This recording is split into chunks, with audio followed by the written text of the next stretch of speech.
Assalamu alaikum warahmatullahi wabarakatuh, com você, Sheikh Rodrigo, direto do Centro Islâmico do Paraná. Nesta série, o meu Ramadã, o seu Ramadã, o nosso Ramadã. Hoje falando algumas regras gerais sobre o jejum. Sim, vamos falar hoje o que invalida o jejum, o que quebra o jejum. Quais são os atos que, se a pessoa fizer, ela invalidou o seu jejum. E em seguida vamos falar o que fazer se a pessoa invalidou o seu jejum. Primeira coisa, a regra geral para aquilo que invalida o jejum, antes disso, saiba que o jejum que nós fazemos é conforme Allah mandou e estipulou através do ensinamento do seu mensageiro Muhammad sallallahu alaihi wasallam. Então Deus ordenou o jejum e encarregou o profeta Muhammad sallallahu alaihi wasallam, que Deus o abençoe e dê a paz, para ensinar como se jejua. Portanto, nós não jejuamos do jeito que fulano mandou, eu entendo, eu gosto, eu acho. O jejum é estabelecido por Deus e a legislação, as regras do jejum do Ramadã é conforme Deus e o seu mensageiro estabeleceram. Claro que os sábios, os estudiosos, os juristas, os teólogos concluíram algumas regras gerais sobre a validade, a validez, sobre também o que anula, o que invalida o jejum. Vamos mencionar alguma delas. Regra número 1. O que invalida o jejum? A pessoa está em jejum, se ela fizer isso, invalidou. Não valeu o jejum dela. Primeira delas, comer, beber e ter a relação sexual durante o nascer da alvorada até o pôr do sol. Se a pessoa fez isto, ela invalidou o seu jejum. Não adiantou. A pessoa ela invalida o jejum se ela comer, beber intencionalmente. Não foi obrigada, não foi coagida, forçada ou por esquecimento.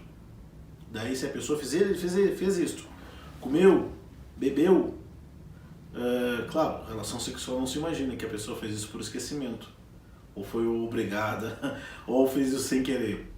Mas pode acontecer no comer e o beber.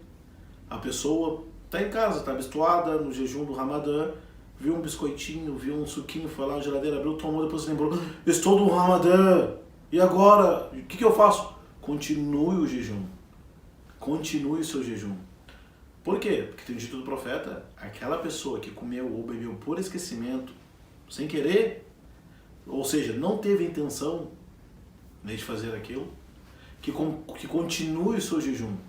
Porque certamente foi Deus que o alimentou, que o fez comer e beber. Então continua. Então disso os sábios concluem uma regra. Aquilo que a pessoa fez por esquecimento, esqueci que não era para fazer, né? Esqueci que eu estava em jejum, esqueci que já era Ramadã, ou fez sem querer, eu não tive a intenção, fui, não é? Ou foi obrigado, coagido, você come ou morre. No caso, é muito raro isso acontecer, mas então o jejum dela continua válido se for excluído isto. Portanto, comer, beber, ter relações sexuais durante o nascer da alvorada até o pôr do sol, isso anula o jejum, não há dúvida. Também o que anula o jejum é forçar o vômito, sim. Tem um hadith do profeta Muhammad sallallahu alaihi wasallam que diz assim, man istaqa'a, quem forçar, man dhara'ahu al-qay, o hadith fala o seguinte, quem vomitou, forçou o vômito, esse invalidou o jejum. Esse invalidou o jejum. Quem forçou o vômito. Então, forçar o vômito invalida o jejum. Outra coisa, durante a mulher, quando está no período da menstruação, no período menstrual, quando começou o início da menstruação dela, já invalidou o jejum. Ela já não está mais em jejum. Vou entrar nesses detalhes depois. Outra coisa importante lembrar, a ejaculação forçada, sim, a ejaculação intencional, isto anula o jejum. Tudo bem? Agora, Sheikh, o que se faz nesses casos? Duas coisas. Se a pessoa quebrou o jejum, tem mais coisas, aí eu vou entrar em alguns detalhes. Tem mais, se a pessoa fez tudo isto mencionado, que foi mencionado, com intenção, sabendo o que está fazendo, ela quebrou o jejum. Agora, se ela fez, eu não sabia, eu não esqueci, continua, não é? Exceto o caso da relação sexual, né? Durante o nascer da alvorada até o pôr do sol. Tá, se a pessoa, uma vez que a pessoa invalidou o seu jejum, divide duas questões aí. Ela fez isto por algum motivo ou sem motivo? Todo mundo faz por algum motivo, não é? Mas o motivo que eu estou falando aqui é o motivo religioso. A pessoa foi obrigada a comer ou beber porque a pressão baixou, quase que desmaiou, teve que tomar água, sal, açúcar, enfim, aí é um caso à parte. A pessoa, ela teve que tomar remédio controlado, eu tenho um problema, psiquiátrico, eu tenho problema de saúde, eu tenho problema no fígado, no rim, diabetes controlado, tem que tomar um medicamento. Se ela tomou esse alimento, tomou o medicamento que desceu, invalidou o jejum. O que ela faz nesse caso? Ela tem que fazer qada. O que é o qada? É jejuar depois. Qada é o quê? Acabou o Ramadã, intenciona, jejua com a intenção de recuperar aquele dia que você perdeu. Agora, a pessoa fez tudo isso, tudo sem motivo nenhum. Estava sentado lá, não tem nada para fazer em casa, eu estou de quarentena, eu vou comer uma bolacha. Comer uma bolacha, eu estou com muita fome, eu estou passando a comer uma bolachinha. Está enganando quem? Depois a pessoa quebrou o jejum, sem motivo. E ela se arrependeu. E agora aqui, por que eu quebrei isto? Por que eu fiz isto? O que ela tem que fazer? Primeira coisa, pedir perdão de Allah. Se arrepender daquilo que fez. E recuperar um outro dia. Jejua depois por aquele dia que você quebrou. Perdeu. Cometeu pecado. Tem um hadith do profeta Muhammad sallallahu alaihi wasallam que fala o seguinte: quem quebrar o jejum, está no Sunan Abi Daud, né?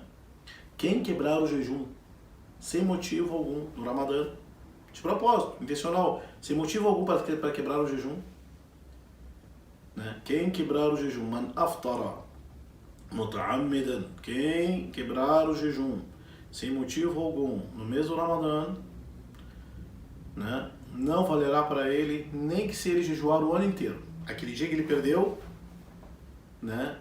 Nem se ele jejuar o ano inteiro depois vai valer aquele dia que ele perdeu. Porém, esse hadith, os sábios consideraram o hadith fraco, daif. Tem um homem chamado Abu Mutawwas. Abu Mutawwas, ele narrava um hadith e falava contraditório tudo aquilo que foi narrado antes. Se a pessoa cometeu um erro, falhou, foi vencida pelos desejos passionais, foi vencido pela... enfim, fraquejou, caiu, deu uma decaída na fé, a ponto de quebrar o jejum, ela se arrependeu, não pode se arrepender? Se arrepende, pede perdão. Mas qual é o significado desse hadith que o próprio Sunan Abi Daud, os que explicam esse hadith, mesmo ele sendo daif, eles explicam o seguinte, que um jejum no Ramadã é melhor ser feito do que o ano inteiro. A pessoa um jejum do dia do Ramadã é melhor do que jejuar o ano inteiro, a vida inteira, né, como está no hadith.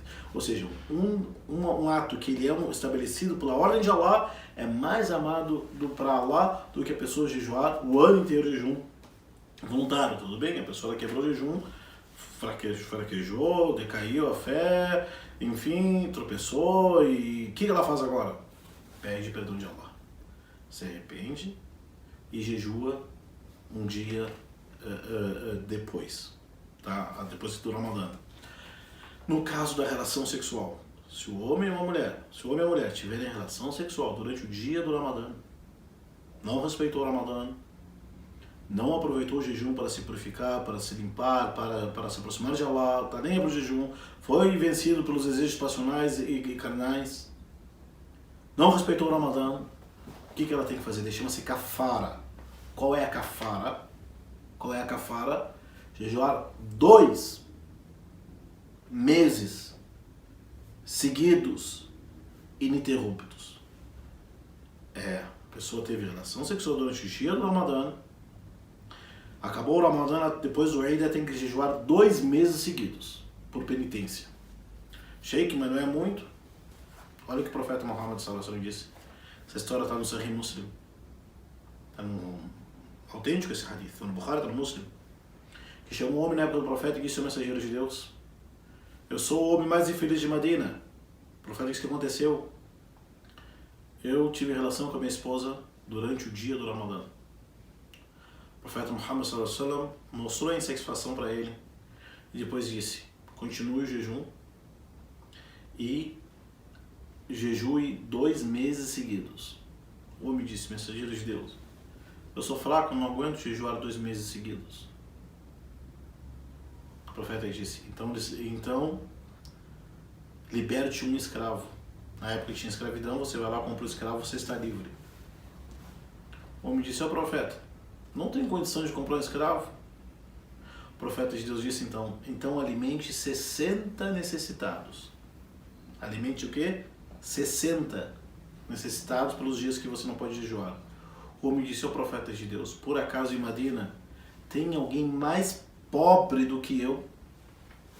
O profeta de Deus sorriu, mandou trazer um saco, sei lá como é que se chama, né, de alimento, de tâmara, trigo, arroz, enfim.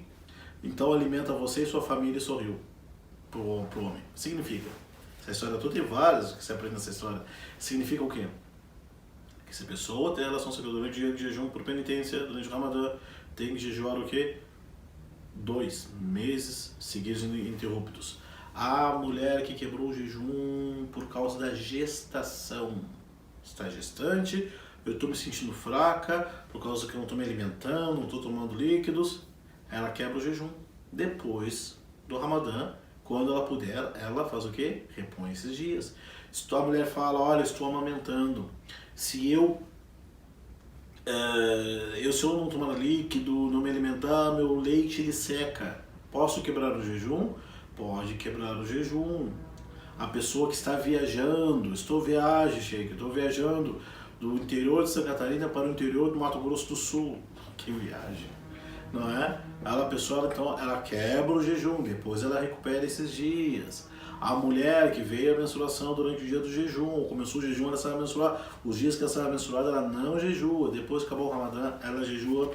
Queridos, isso são algumas regras gerais sobre o que anula o jejum, o que quebra o jejum, algumas regras gerais sobre o que fazer quando anula o jejum. Agradeço mais uma vez, nós agradecemos mais uma vez por esse encontro, o meu Ramadã, o seu Ramadã, o nosso Ramadã. Assalamu alaikum warahmatullahi